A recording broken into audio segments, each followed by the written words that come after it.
Siku ya leo tunahitimisha semina yetu ya kimungu namna hiyo.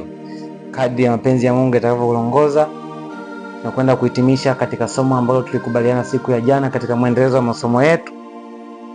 Wito wa kimungu, uvumilivu na upendo katika wito wa kimungu. Jana tulizungumza juu ya neno la Mungu linalosema unyenyekevu katika wito wa kimungu. Unyenyekevu katika wito wa kimungu. Lakini siku ya leo tunakwenda kuhitimisha katika eneo hilo nyeti zaidi katika upendo na uvumilivu katika wito wako ulionao. Upendo na uvumilivu katika wito wako ulionao. Wewe kama mwamini, wewe kama mtumishi wa Mungu, wewe kama mwamini wa Mungu, hakikisha umepata wito wenye uvumilivu, hakikisha umepata wito wenye upendo. Kabla hatujaendelea, kabla hatujakamilisha siku hii ya leo, jitahidi upate badiliko chanya katika maisha yako.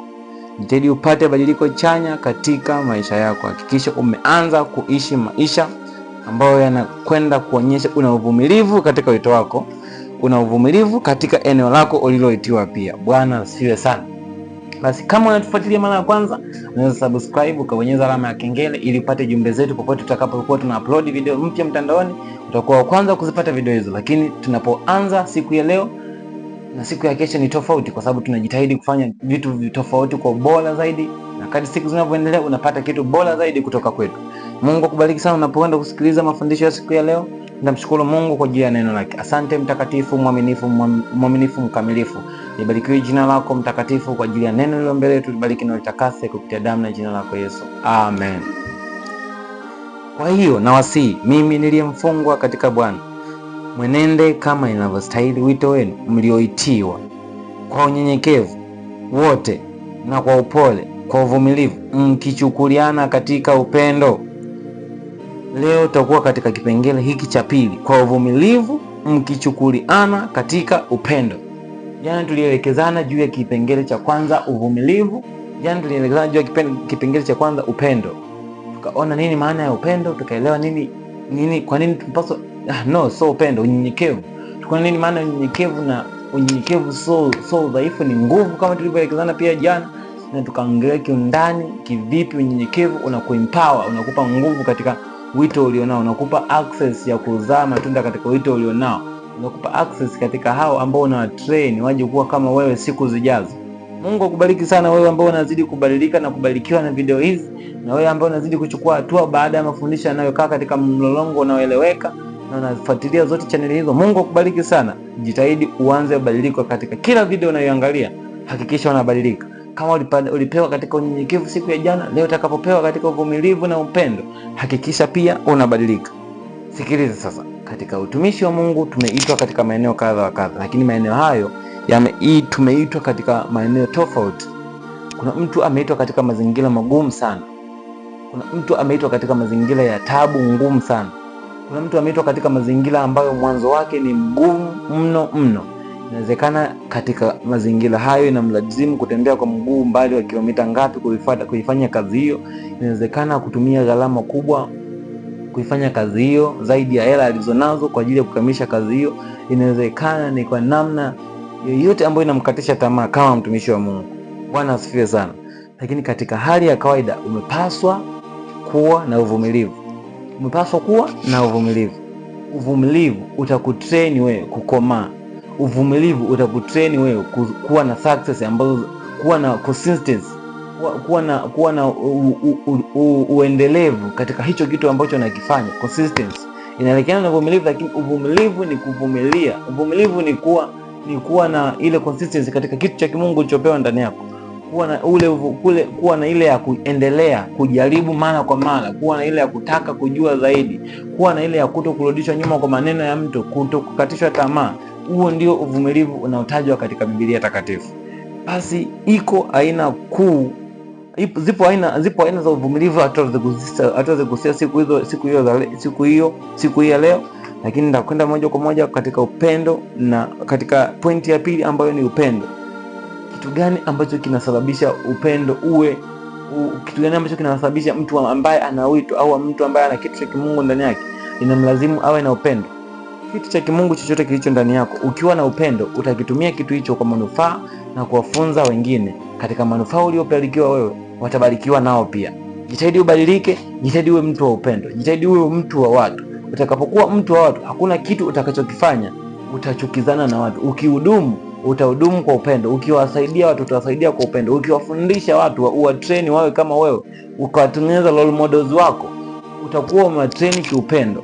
Lakini hapo hapo kwenye kutrain, hapo hapo kwenye kuzaa matunda, hapo hapo kwenye kuwatengeneza kizazi ambacho kitakuwa ni kwa sababu yako kinaishi, kizazi hicho kitakutegemea wewe zaidi.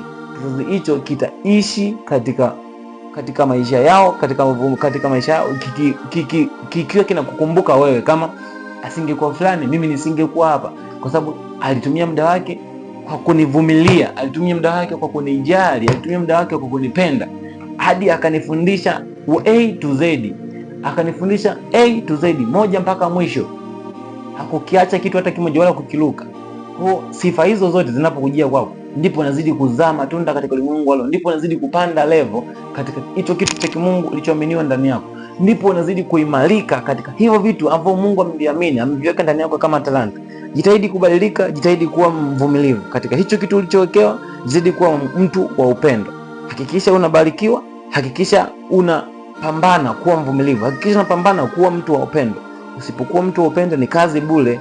Usipokuwa mtu mvumilivu ni kazi bure. Utakwazana na watu wengi katika hicho kitu unachokifanya, utakosolewa, utachukia katika hicho kitu ambacho Mungu amekiweka ndani yako.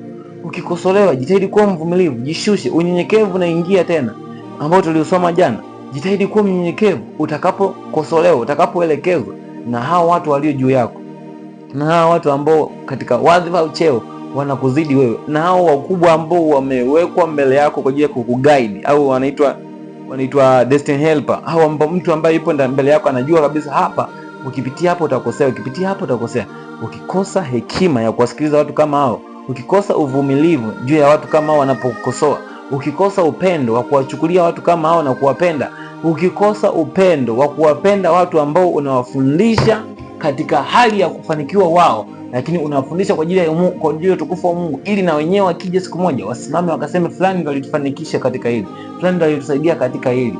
Utakapotajwa mara nyingi katika vinywa vya watu wengi, kwa sababu umebariki, itakuwa ni jambo la baraka. Haukuwafundisha kazi ya dunia, uliwafundisha kazi ya Mungu.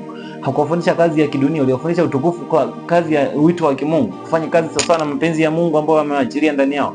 Utakapo design kuwa mtu wa aina hiyo, hakika unakwenda kubarikiwa sana, na baraka ambazo zitakufuata baada ya jina lako kutajwa mara nyingi na hao wafuasi ambao umewafundisha, na hao matunda ambayo umeanza katika karama yako, katika eneo lako, zitakuwa zinakuja moja kwa moja ndani yako na kuongeza kitu cha kimungu zaidi ndani yako, na kukupandisha level za utumishi wa Mungu, na kukuongezea vitu ambavyo Mungu anakuamini, na kukuongezea talanta ambazo Mungu anaweza akakuzidishia kutoka kwa hao ambao wamekanazo hawazitumii, kutoka kwa hao ambao wamekanazo hawana haja nazo.